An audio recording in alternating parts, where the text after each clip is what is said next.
করতে বলবেন সে মূল্য। আপনি কেমন সভাপতি দেখতে চান 26 এর নির্বাচন সামনে? আপনি নিজে কেমন সভাপতি চান? সভাপতি তো একটা বহমানতা, কন্টিনিউইটি, এটা টিম গেম। সংঘবদ্ধভাবে পশ্চিমবঙ্গের বিজেপি লড়াই করবে। যারা নতুন দলে এসেছেন, এই নতুন পুরনো দ্বন্দ্ব আপনারা তৈরি করেছেন, এসব কিছু থাকবে না। পরাজয় নিশ্চিত জেনে, জমানত বাজেয়াপ্ত হবে জেনেও যারা ঘাম রক্ত ঝরিয়েছিলেন তারাও থাকবেন, কারণ তারা না থাকলে তো আজকে দলে জায়গায় আসতো না। আর যারা নতুন এসেছেন, যারা অত্যন্ত ভালোভাবে সক্রিয় হয়ে বিজেপি করছেন, তারাও থাকবেন, ঐক্যবদ্ধ হয়ে কাজ করবে। পুরনোদেরও বুঝতে হবে যে সংগঠনে বিভিন্ন জায়গা থেকে মানুষ নিতে হয়, কুমোরটুলি থেকে অর্ডার দিয়ে আনা যায় না। ফলে সব নতুন পুরনোর বিতর্ক কিছু থাকবে না।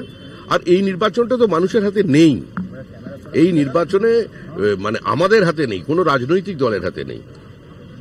মানুষ স্থির করে নিয়েছে মানুষ পরিত্রাণ চাইবে, মানুষ মুক্তি চায়, মানুষ বাঁচতে চায়, মানুষ বাংলাকে বাঁচাতে চায়, আর তৃণমূলের বিসর্জন চায়।